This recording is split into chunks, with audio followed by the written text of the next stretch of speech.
A very good evening, ladies and gentlemen, and let me welcome you to the Spotlight, as always, on a Monday evening at 9 p.m. exclusively on Vasantham TV and Prime Television, the official YouTube channel of Prime Television. Now, this is a story that ignites change not only in our country, but to those of you who are watching us from around the world. Today we have with us someone very special and interesting to join me in a very interesting conversation. Wiranya Divitotawela, the founder of Equine Mastery, and she's also an equine digital sports assistant as well. So thank you for joining us, and I'm really excited for our conversation ahead. Yes, thank you for having me. I'm really excited. All right, so let me get into the field, right? Let us hear it from your own words. What is this field all about and how you got into the field?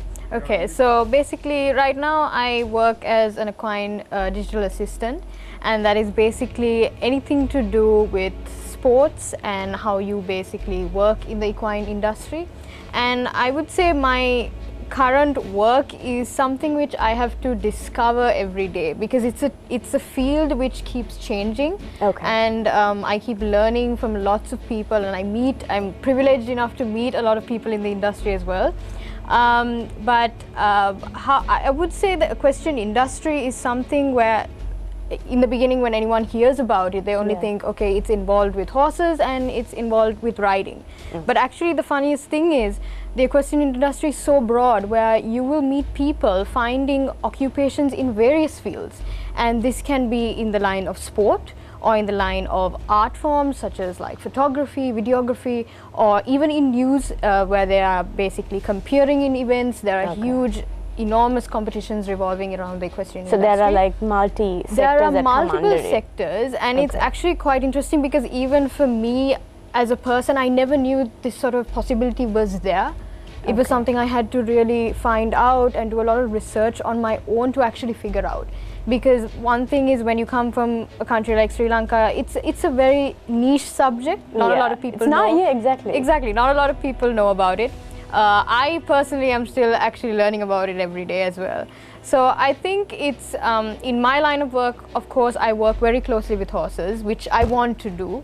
And also I work with a lot of athletes. I work with people who are basically finding new ways to questions which they want to solve within their either riding career or whether they want to do it as an occupation. So it's very interesting, because I get to meet these different people and then come up with different solutions to try and see how we can basically do a job with horses and for horses. So that's basically what I'm involved in. So do you do riding professionally as well, or is it more towards just, being with the horse? What is it like? So at the start, I would say I just started riding because I wanted to actually just be close to horses. Right. Because that was my only outlet to be with horses, and I thought, okay, in order to be with horses, I need to ride, because there's no other way I can visit the stables or anything like that. And then gradually I realized that there's something more to this animal, there's something more to this field. And there are so many different people I can speak to who are in this thing called this equestrian industry. So I was very intrigued, and that's when I started my own channel, which is called Equine Mastery, where I started realizing that there are different people involved in different career paths, and they are catering to a certain need in the equestrian industry. So that is basically how I got into it and started realizing that, wow, there's so much I can discover and so much I can do. So that's basically how I got into it. So do you have your own horse, or how do you pick a horse? How does it work? So I don't actually, frankly, I can't afford a horse, because a horse is it's not only an economic responsibility, but it's also something where you need to be responsible for that animal. It's a huge life. Like, it's not just a miniature like a dog. Even a dog you have a huge responsibility over, but something like a horse, you need to really be financially stable. So I unfortunately didn't have a horse, but I did get close to this one horse where at the local riding school which I was a part of, called Warrior, and he was a horse, I would say, who really ignited a different type of journey for me, because he really taught me different sides to the partnership you have with a horse when you are a rider. And to answer even your previous question, I actually never thought about competing. I never thought about doing it as a sport. But he actually introduced me to this discipline called dressage with Warrior. And it was a different type of, I would say, connection I had.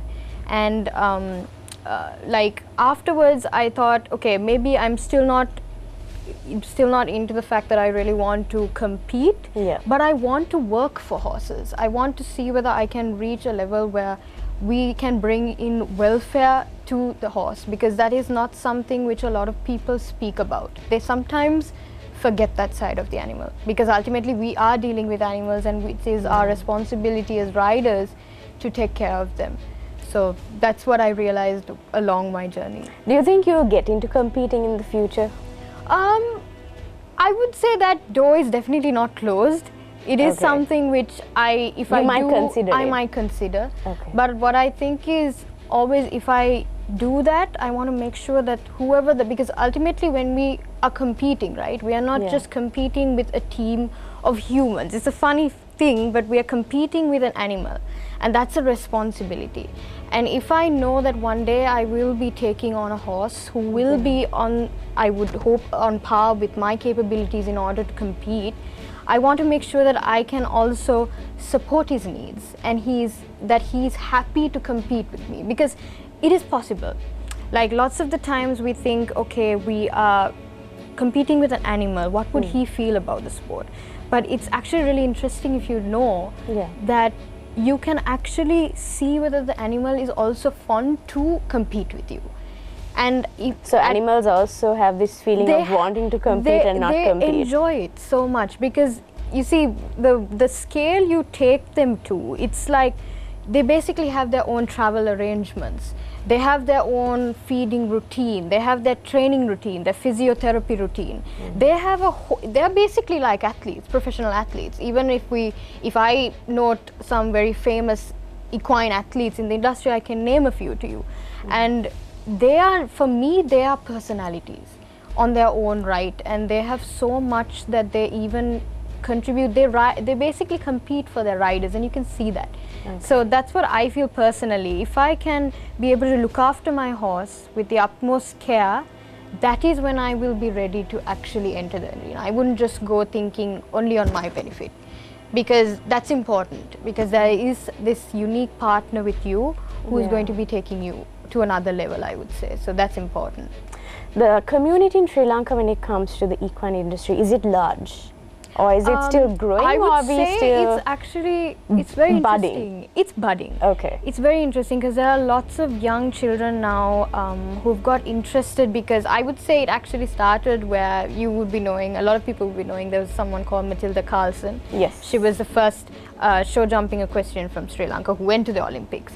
So with her, a lot of people got very interested in this subject called, there's something called jumping with horses. Yeah. But it's more than jumping with horses. It's more than jumping with horses. And but there are a lot of people who even personally who've contacted me, and they've said that they want to learn to ride, they want to compete. But that's where we come in and say, first see whether your motives are there, whether you put the horse first. Is the horse the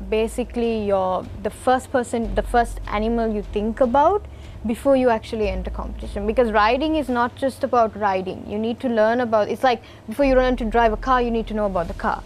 It's something like that. But this is completely different, because there's feeling towards this animal. So you need to learn about that. So yes, there's a lot of people who are interested, and it's nice because I would say when I was growing up, a lot of people immediately their focus was, okay, I'm going to ride a horse. And that's it. Maybe one day I'll end up in the Olympics. Maybe I'll one day end up in the competition arena. Maybe. But now, I feel a lot of people are coming to me and they're saying, oh, can I be an equine lawyer? Can I be somebody who's actually an equine journalist? Okay. Can I be somebody involved in the fitness point of the rider, fitness point of the horse, an equine vet? So there are these different... This is very broad, isn't it? There are very different occupations which are coming up now. And basically, this is where I also learn along with them, and I try to help them and say, yes, it's possible. Because I have actually a lot of friends now around the world who are like these amazing people who I talk to, there's one also who is now, I will be interviewing later on my channel as well. Okay, great. Yeah, who is he's involved in revolutionizing the way people think about riding in terms of fitness, and how that would basically help the horse.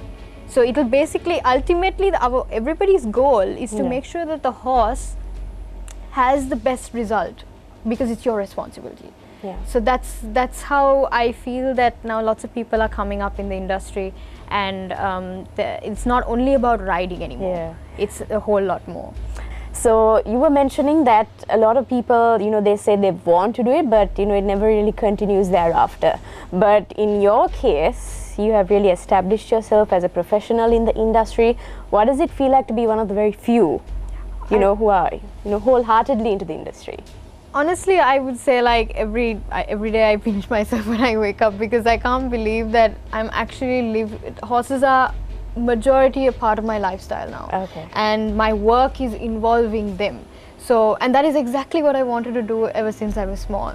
So I can't believe that now I'm meeting professionals, I'm talking to professionals and trying to see what is best in the industry, how we can figure out new lifestyles in ways of involving yourself with horses. And it's such a different feeling. And even the other day I was telling my mother, I was having a conversation with her, and I was saying how it's so rewarding working in this industry, because everybody who's involved in the equestrian industry, including the horses. Now, when I talk about people in the industry, I mean the horses as well, because we always consider ourselves as a team. We don't leave and a community. We don't leave the horse on a side. When we talk about them, we even talk about horses like it's so and so. We know them so well. We know their personality. So it's so interesting to see how, basically I get to meet these different personalities even with horses, and and just figure it out as I go along. So it's really nice. It's really rewarding. That's what I wanted to say. I'm sure you would have heard, various misconceptions or myths, because it's quite, even to the Sri Lankan community, it's not that well known yet. So you might be, hearing different stories, and then you must be thinking, no, it's not that. What are the common, stories that you hear, but which aren't true, and you just want to clear it out? Yeah. I would say this may sound like a repetition from the previous questions, but it's something which I feel people don't really understand. And the first thing is that horses are not just an object. Yeah. And that he is a being of feeling, and he has his own emotions, and sometimes that is forgotten, because if you think about it in a sport point of view, we always play with either an object like a ball or a bat or something like that. So sometimes people might think that, oh, I can push this horse to this limit, I can do whatever I want, but you can't. That's why even I said that if I ever wanted to compete, I want to make sure that all the necessary foundation is built for that horse so that he is comfortable. So it's something like that. That's one thing which a lot of people just forget, which is a sad misconception, I would feel.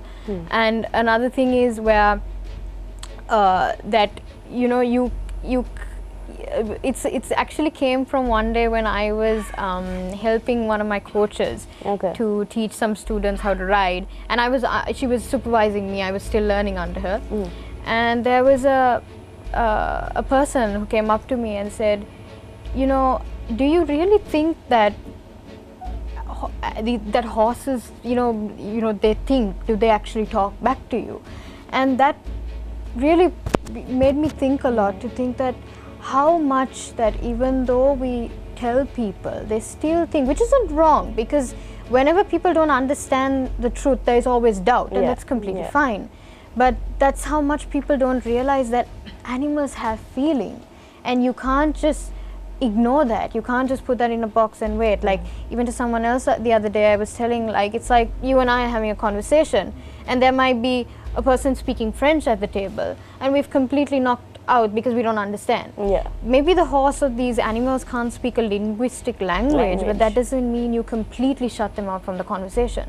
So that's a huge misconception. They completely forget to listen to them.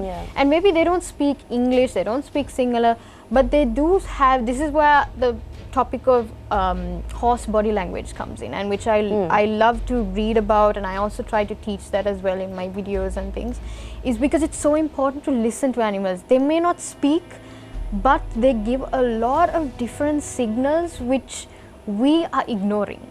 Like you and I, we as developed women with all technology and speaking, we've lost that touch with us, you know. We just immediately look at somebody and we know what they're feeling or whatever. Exactly. But it's something so unique how if I go to a stable, and if it was Warrior, the horse I was talking about before, he'd know if I had a bad day. He'd know, maybe I wouldn't, because at that age I was still figuring them out as, you know, as horses. But he'd know if something's wrong. He'd know if I had a good day. He'd know, like, one story I would like to share with you is I can remember at one point in my life, I think when Warrior was around, unfortunately he's not there anymore, and I miss him every day. I'm sorry about that. He's the reason I think I'm here like this today.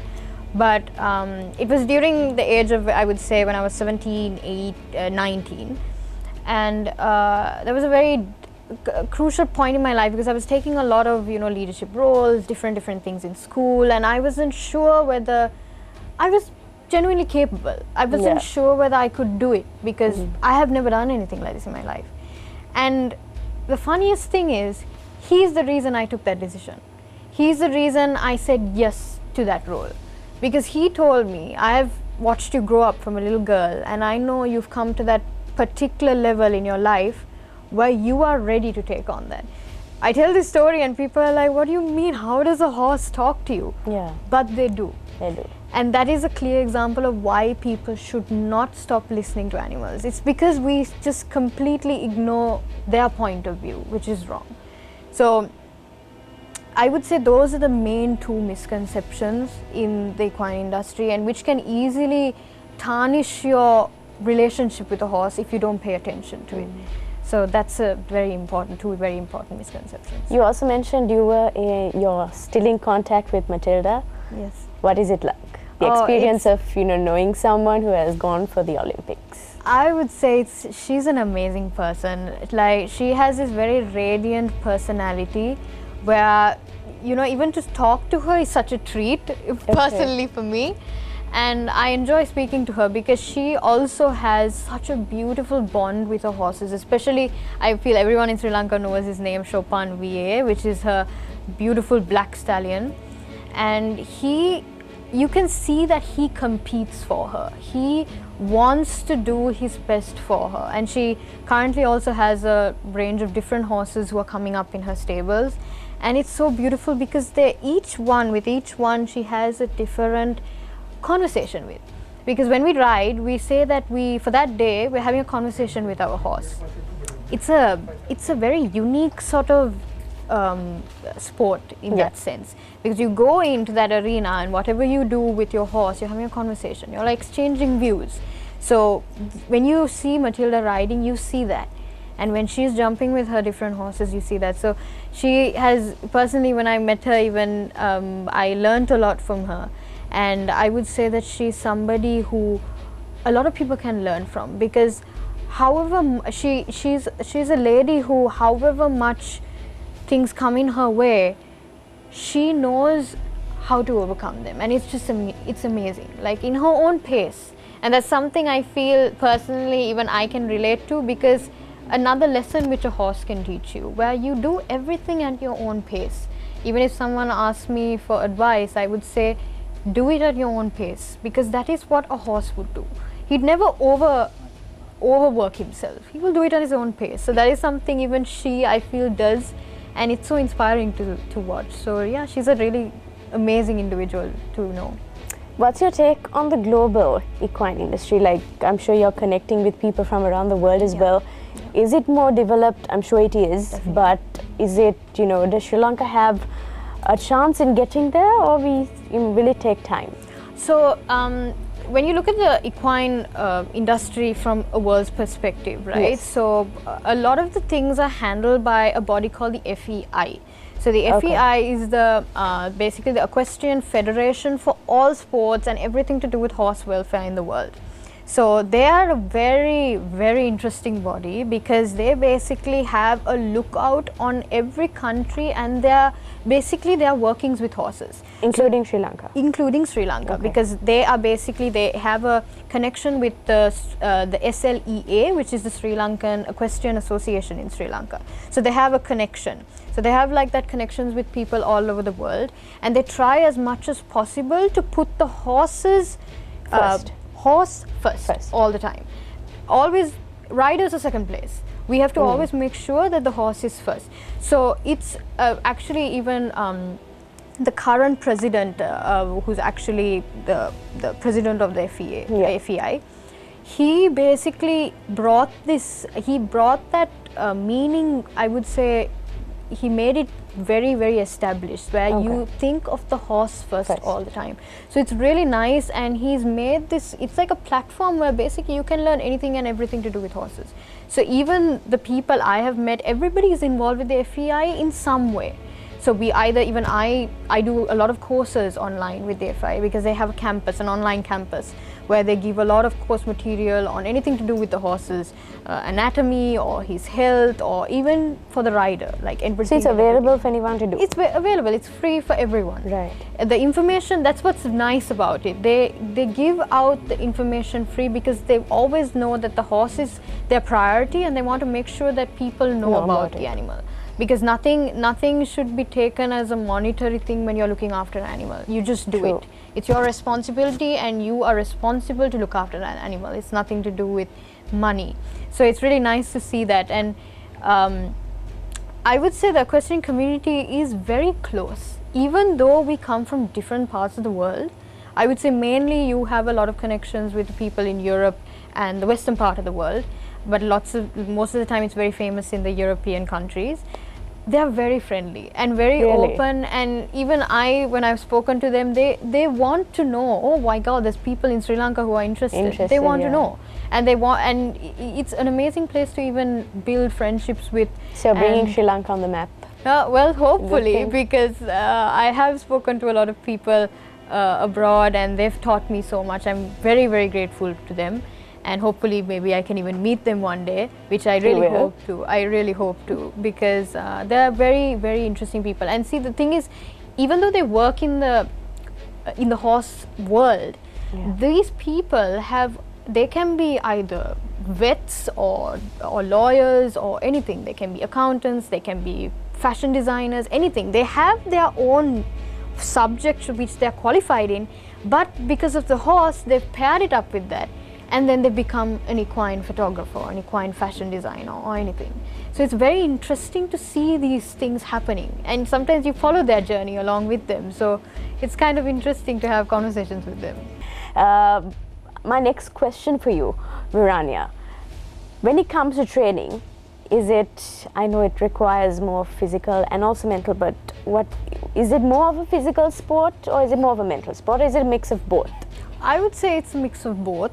So when we first talk about the physical aspect of it, I would say you have to be, as lots of people say, you have to be as strong as a football player and as flexible and as agile as a gymnast, because ultimately you are controlling somewhat like a 1,000-pound animal, you need to be very, very strong physically, and with that you can always get into the whole fitness journey of it, and everyone knows that topic because you can somehow find out. But what's not spoken about as much is the mental strength, because the horse actually listens to us constantly. When we are riding him, basically he's always tapping his how would you say, maybe his vibe to our vibrations. So if we are distracted, the horse they pick it up. And they can't basically concentrate if we are distracting them. So that's why even when you ride, always your coach, you will hear them screaming in the side saying, look in front, look in front. That is because your posture matters, and as well as your focus. So that's why you must never ride a horse when you are upset or you're in some sort of confusion, because they are basically feeding off your energy to know that, okay, you are a leader. They are looking for a benevolent leader, basically. So someone to lead them. Someone to lead them. They are very much capable of leading themselves. They know that. but they want to listen to you. Okay, if you are my rider, I will respect you and I will listen to you. There are times where you see a horse just running crazy. That's because he knows that the rider has no control and he has to look after himself. That's when he takes over. If he has a very close partnership with you, which I have had an occurrence where like that, is where the horse looks after you. Even though you are not capable of looking after yourself, he will make sure he will take you to safety. But if he is not very connected with you, that is why I always say when you ride a horse, you have to have kindness. You can't just ride them and be like, oh, this is fun. It's not something like that. Because if he's not connected with you, he'll be like, okay, you do your own thing. I will look after myself. Because they are, you see, even though you ride them, doesn't mean that they don't have a mind of their own, and doesn't mean that they're capable of doing anything. I mean, they can buck, they can rear, they can basically squash you like a grape. They're massive animals, right? But they choose to look after you, and they choose to respect you. That is that respect you have with the horse and you.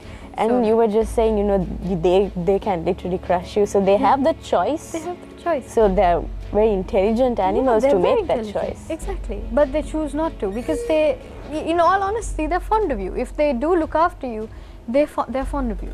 And even I would say, the horse chooses us, not we choose them. They know if you are somebody who is worthy enough to be a part of this. Everyone says that. It's a lovely way of saying it. Like everyone says, okay, I choose to be a teacher, or I choose to be a doctor. This is the horse chooses you. Are you capable?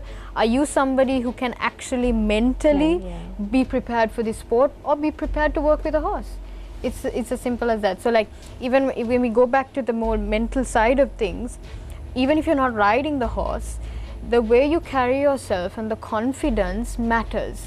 Because if I tell you one example, I remember where my trainer was telling me to just get trot. So basically there's walk, trot, canter and gallop. So my trainer was telling me, can you just trot with this horse on the floor? So basically holding the horse and getting him into a slight trot, because she was having this sort of like a leg injury, and we wanted to see how progressive, if her leg was being okay, like it was getting better.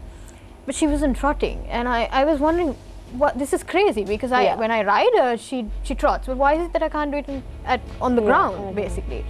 And then someone else came and took over, and immediately the horse went on the trot. And my trainer looked at me and she was like, you're lacking confidence today. And that was a huge lesson for me. So they pick off your energy. He knew, okay, she's not confident to lead me. Already I have a bad leg. I'm not going to trust her. I like her, but I'm not going to trust her. So that's why immediately when another horse boy took over, she went on to a trot. So that's why your mental strength is very important. Because there are lots of times where even if you do riding, but if you do something called trail riding, that is where you basically ride across paddocks or mountains, or you can go, in Sri Lanka you can ride across like tea plantations. So all those have challenges where if your mind is not strong, you can encounter very serious and dangerous occurrences. Like I'll tell you one more experience where there was this horse where I rode on a trail ride, and there were these pack of dogs, street dogs. And in all honesty, this is where I had a very close connection with this horse. She was a very experienced trail horse, so she wasn't bothered about just dogs coming and barking at her. Usually horses get very worried when dogs come. They can easily run. Yeah, because I mean, it's like a prey animal, right? Their instinct is to run. But she knew I was young, she knew I was small, she knew this was my first time on a trail ride, like second time. She already knew. I didn't have to tell her. And this is no communication in English, right? She just knows with my mental state. And I could see her looking at me, her eye, because when you're riding a horse, you can see when they're looking at you. She looked at me and she knew, okay, you are scared of these dogs. Don't worry. She did this different type of lunge forward with her body, which I also wasn't sure because I didn't know what I was doing. The dogs just ran. They just ran. They just put their tails under and they just ran. So that is the power of a horse. If you actually know them and they know you, you see things I would say you've never imagined in your life. And that was something I to this day I remember, and I can't believe she did that. And she just, like tossed her head back and forth like, oh, don't worry, I've got you. I've got you. I know you were worried, but I've got you. And that feeling, that I think feeling it's is beyond amazing. Having explanation. the trust of a horse is unlike any other. Like when you know you've earned the trust of a horse, and even if you know that you are in danger and you don't know what to do genuinely, every time we don't have the answers, right? We're also human. They also don't have the answers all the time. They will take over. Discipline, integrity, value all come into play in any industry, and I'm sure it applies to the equine industry as well. How important is it, and where does your sense of discipline, values, where does all of that come from? Actually, this is a topic where a lot of people don't talk about discipline and values and morals. That should be, I feel, the fundamental of anyone's life. Like, you can't just be like, oh, that's when you were small and then you gradually forget them. That's something you should always have with you right throughout your life. And I have a lot to thank for school, because I'm a Brigittine, I'm from St. Bridget's Convent, and I would say school actually really taught us those little fundamental ways of being a good person in society. You know, always putting, not only putting people ahead of you, but also looking after yourself, and also making sure that everyone around you is also looked after. So I feel school was, I mean, even you are Brigittine, and both of us know that school, that all started in school. That's true. And even the teachers, they had their own ways of teaching us how to always, even in the simple thing of just respecting an elder. Like, it's not only because the person is elder than you, but what that person knows and how much more they have experienced in life. And lots of kids don't know that now, I would say, in nowadays. They think, oh, respecting an elder, why? Exactly. But what you don't realize is these people have been there longer than you. They have gone through things maybe you've never seen or never even heard of. And it doesn't matter whether they are the president of the country or whether they're somebody who is just doing an everyday normal job. Everybody deserves respect, and everybody deserves to be looked up on. So that's something I feel school had as the root of that, of discipline. What do your next 10 years look like to you? Or next 10 to 15, future in the equine that's actually a question I also ask myself. Because at this rate, I'm not sure. Like, in the sense, I know exactly where I want to go. I want to just, anything I do, I want to make sure that I work with in the equine industry. I want to keep learning, I want to keep growing, and meeting new people. That's the most important thing I like to do, and new horses, of course. But definitely I would like to work in lines of the welfare for the horse. And I know that there are these two big associations in the UK. One is the British Horse Society, and the other one is the World Horse Welfare. So they are mainly based in UK, and they help all around the world horses who are distressed. They are maybe not in good homes, but they relocate.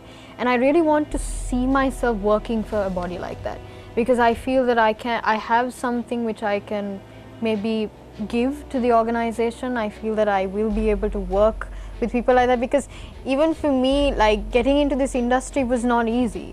It's something where I had to do a lot of work on my own, a lot of, in all honesty, sleepless nights where I wasn't sure. I mean, all of us were worried when we come to our 20s, like, passion is important, like what you want, but financial stability, especially in Sri Lanka. So how am I going to support myself? I still am sometimes a little worried, but I know that consistency, and if you are really, really, really passionate about something, and you see the good side of the industry, and you see that you want to develop in it, I'm pretty sure in maybe 10 to 15 years, we might be talking again like this. Definitely. And so hopefully. Well, time has caught up, and I think our viewers would like to hear a message from you. Something brief, maybe something inspiring, something motivating, it's up to you. I feel something which people need to, even from our conversation today, something they can take is, we don't talk about this enough, but kindness to animals, kindness to each other, and always making sure that you respect each other. And that is not only human beings, but the environment, animals. This is something I learned as I kept going on in life. You can't get very far in life without those, without kindness, without respect for yourself, for other people, because ultimately we are living in a world which has so many flaws. It has so much of sadness, there are still people who are distressed, so many things like that. The only way we as human beings or entrepreneurs can move forward is by supporting each other. So that is what I feel. Well, it's time to say goodbye for this week, but I'm sure we will be having you back in the studio maybe in a few months or in a few years after you have, maybe you might get a gold medal in at the Olympics. You never know. But we want to thank you on behalf of ITN and Vasantham TV and Prime Television for joining us in our studios today. And we want to wish you nothing but the very best. And we thank you for the glory that you're bringing to Sri Lanka. Thank and for placing us on the map. Well, ladies and gentlemen, that brings us to the end of this week's edition of The Spotlight, exclusively on Vasantham TV and the official YouTube channel of Prime Television. Make sure you join us again next Monday, same time, same place, for a story that will ignite change in Sri Lanka and around the world. Have a lovely evening and stay safe.